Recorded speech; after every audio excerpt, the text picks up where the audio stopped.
Our final team to present a smart community proposal is Team OWL.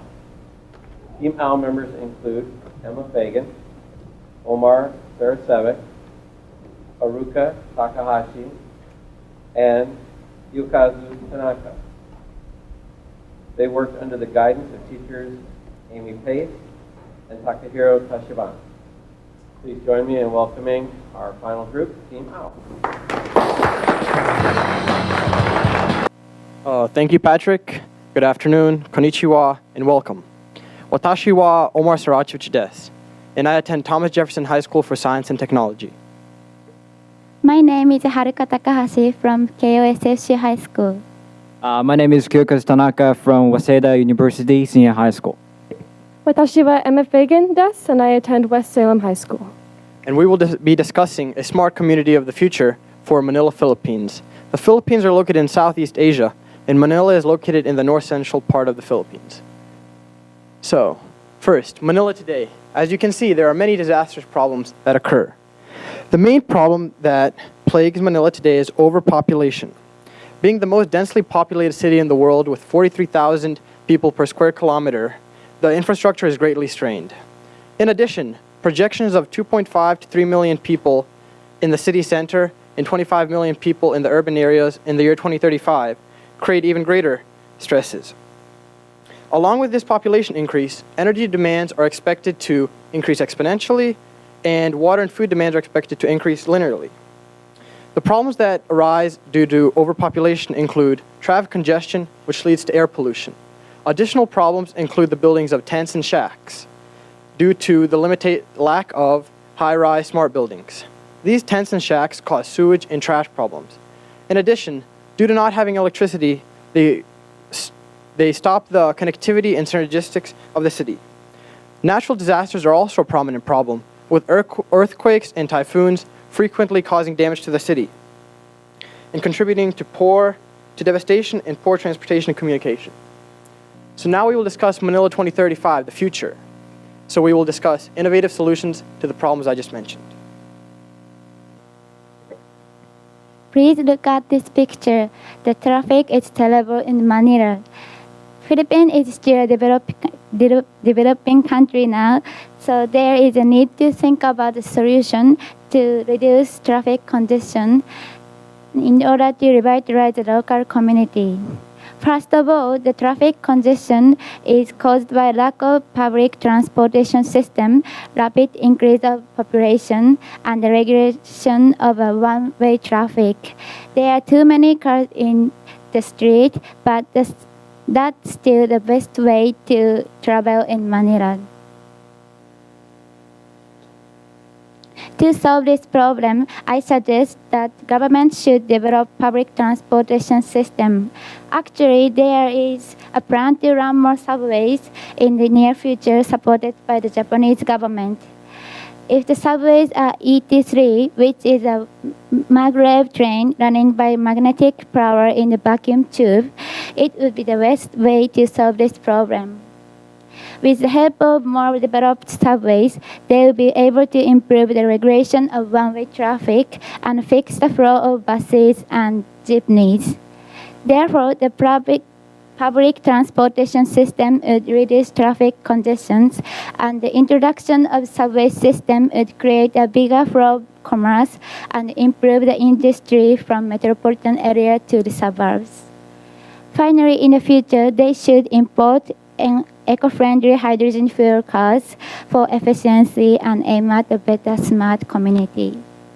Public transportation and eco-friendly forms of travel will also help reduce Manila's levels of air pollution, which currently has adverse effects on 98% of its citizens. Manila's lack of a proper waste treatment system is creating severe water pollution, which is visible in rivers and the local bay from satellite imagery.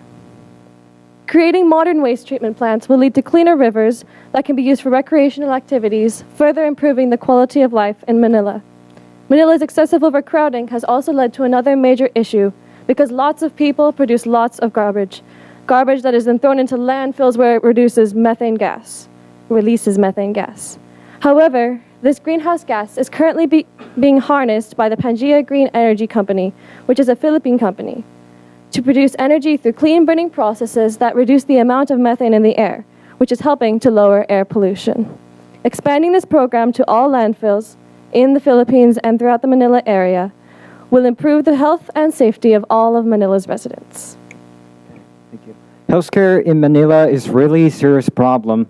Look at this map, and this is Manila, and they have about 40 hospitals in the city, and 16.5 million people are here. So, but they cannot get enough medical care because the population is increasing right now.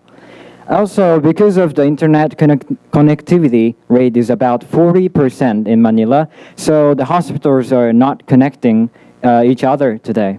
So when we think about people's access to hospital, we need to make strong connections between hospitals, which will exchange information of patient circumstances immediately.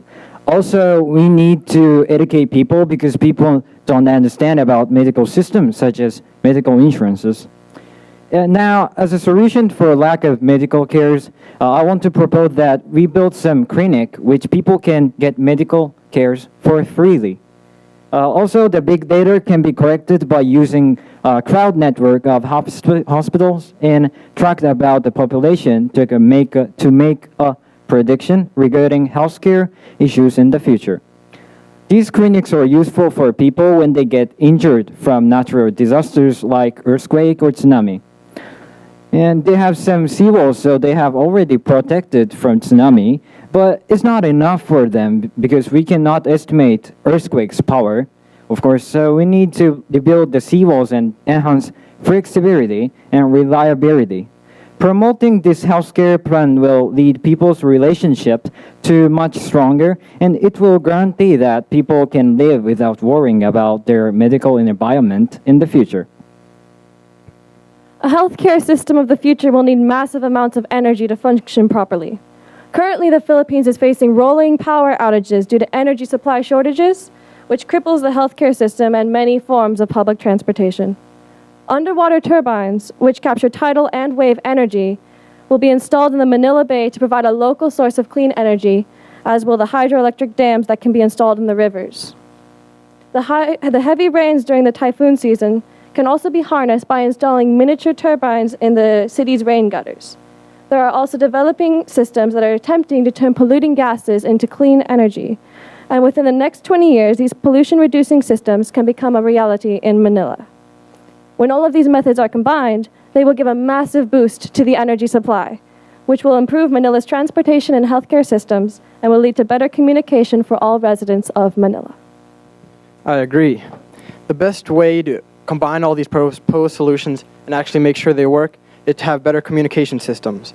By creating a hub network based in the center of Manila, which has the greatest population density, which is 70,000 people per square kilometer, and in this area creating the greatest number of hospitals, greatest number of education centers, and smart high-rise buildings, we will be able to expand even further. In addition, by having major transportation lines begin here, we will be able to expand further and help each subsequent province depending on the population density of it. As we have seen, natural disasters also play a giant role in the communications area. Past natural disasters have made signal towers and electric lines nullified. So some ways that we plan to address this concern is by creating signal towers and electric lines at hub centers and the hub outskirts so that we can create a cloud networking system and be able to analyze the big data. Big data will not only be able to alleviate traffic, but it will also be able to monitor and control energy flow, and also it will be able to make travel more efficient. Lastly, I would like to talk about a Toshiba product, digital signage that we saw in California. So digital signage notification boards are present today in sports fields, but we plan to place them at strategic locations that a lot of people will see them, such as supermarkets, street corners, and medical clinics. These digital signage notification boards will have everything from traffic to pollution to the availability of the medical clinic and what kind of equipment and tools they have. So for example, if a train is running late or if it's broken, then it can direct you to take the bus. And also, if the bus is crowded, it can do the vice versa. pollution levels can also be monitored, and if a red warning is out, an alarm, then people can take the environment into consideration and walk or bike to work. We believe that our 21st century solutions, along with the use of maglev, ET3, gutter turbines, and medical clinics, will help power the city to be one that is representative of the future and one that we would all hope to live in. Thank you for listening, and we hope you will join us in changing Manila. Oh, kaya mo siya.